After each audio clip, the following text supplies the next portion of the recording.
All right, today we're diving into a text that makes a pretty wild claim. It says it's not just a book, but get this, a bridge to an entirely different reality. So yeah, let's unpack that. So this quote right here, this is the core of it all. It's a massive statement, right? It challenges our most basic ideas about life and death. It suggests that who we are and what we feel, it doesn't just end. It keeps going. Okay, so a bridge between worlds. A claim that big needs a serious explanation. So our first stop has to be understanding the bridge itself. What is this thing that supposedly connects our world to, well, something else? And here's where it gets interesting.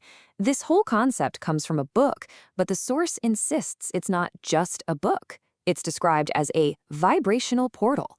And that term alone tells you we're heading way outside the lines of traditional thinking. So what in the world is a vibrational portal? Well, think of it like a gateway, a path that was specifically built to connect our reality with what the source calls frequencies of truth. The whole idea here is that you don't just read it, you're supposed to experience it. If this book really is a portal, then what's the science behind it? Let's take a look at the how of this so-called science of the soul. The source calls it transcommunication. It's a term that really tries to blend the mystical with the methodical. You know, it's a bold move, suggesting that the soul isn't just a matter of faith, but maybe a subject for actual inquiry. So let's break this down. Transcommunication isn't presented as some random freak occurrence. No, it's framed as a structured science. And look how it all connects right back to that initial, powerful promise. Proof that love and consciousness are eternal. It's presented not just as a theory, but as an open invitation for you to find out for yourself. So the big question is, who is behind all this? A message this profound has to come from somewhere, right? And the source is surprisingly specific about its origins. First off, the book itself is called The Bridge to Infinity. The title really says it all, doesn't it? It's all about its ambitious goal of connecting our world with the great unknown. So, who are the architects of this bridge to infinity?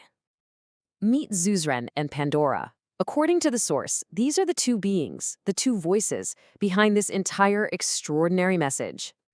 And where are they from? Well, get ready for this one.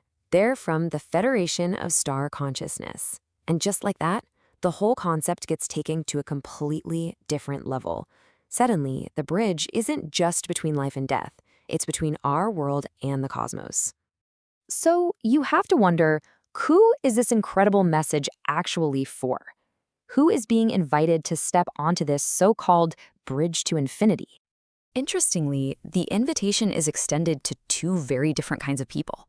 On one side, you have scientists who are asked to approach this with humility, and on the other, you have seekers who are already on a journey of discovery. It's a call for both intellectual curiosity and spiritual courage. And the stated goal here is not what you'd expect from a book. The aim is to literally connect with you on an energetic level, to touch the reader's electromagnetic fields. So this isn't just about reading words. It's meant to create a real, tangible experience. And the ultimate goal? To fundamentally change your perception of reality. The idea is that as you engage with the material, the curtain between worlds actually begins to dissolve, opening you up to a whole new way of seeing things. So we're left with this really profound question to think about. What if that curtain between worlds really could resolve? What if the boundary that we all take for granted isn't nearly as solid as we've been led to believe? And what if, as this source suggests, there's a bridge just waiting for us to cross?